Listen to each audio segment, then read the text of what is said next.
வசனம் இந்த ஒரு வசனம் சொல்லுது, பவுலின் கைகளினாலே தேவன் விசேஷித்த அற்புதங்களை செய்தறினால். அவன் மேல உருமால்களை கொண்டு போய் போட்ட உடனே வியாதியஸ்தர் சுகமானாங்களாம், பொல்லாத ஆவிலாம் ஓடிச்சான். இதுதான் கர்த்தர் உங்க கையிலும் என் கையிலும் கொடுத்திருக்கிறதான தடி.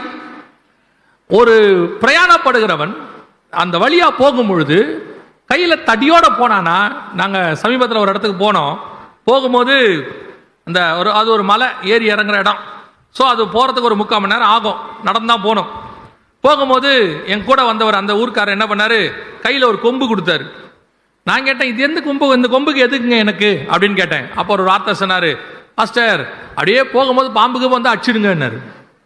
இப்போ பாருங்க, கையில் கொம்பு இருக்கிற ஒரு தைரியம், உள்ளுக்குள்ள பயம் இருந்தாலும் கையில் இப்போ என்ன இருக்குது, ஒரு தைரியம் இருக்கிறது.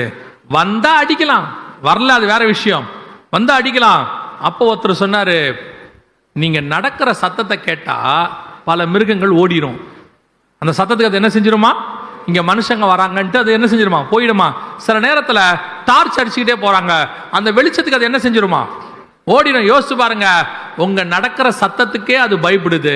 சாதாரண மனுஷன் நடக்கிற சத்தத்துக்கு மிருகம் பயப்படுது, ஒரு வெளிச்சத்துக்கு மிருகம் பயப்படுது. உங்களுக்குள்ள சர்வ வல்லமைகளுடைய வெளிச்சம் தங்கி இருக்கிறது. உங்கள் கைகளில் அவருடைய நாமம் என்கிறதான தடி இருக்குது. எந்த மிருகமும் பயப்படும். 1,00,000 பேர் வச்சுக்க, கோடி பேர் வச்சுக்க, அத்தனை பேரையும் ஜெயிக்கிற ஒரு பேர் எங்க கிட்ட இருக்கு. அந்த பேர் இயேசு என்கிற பெயர்.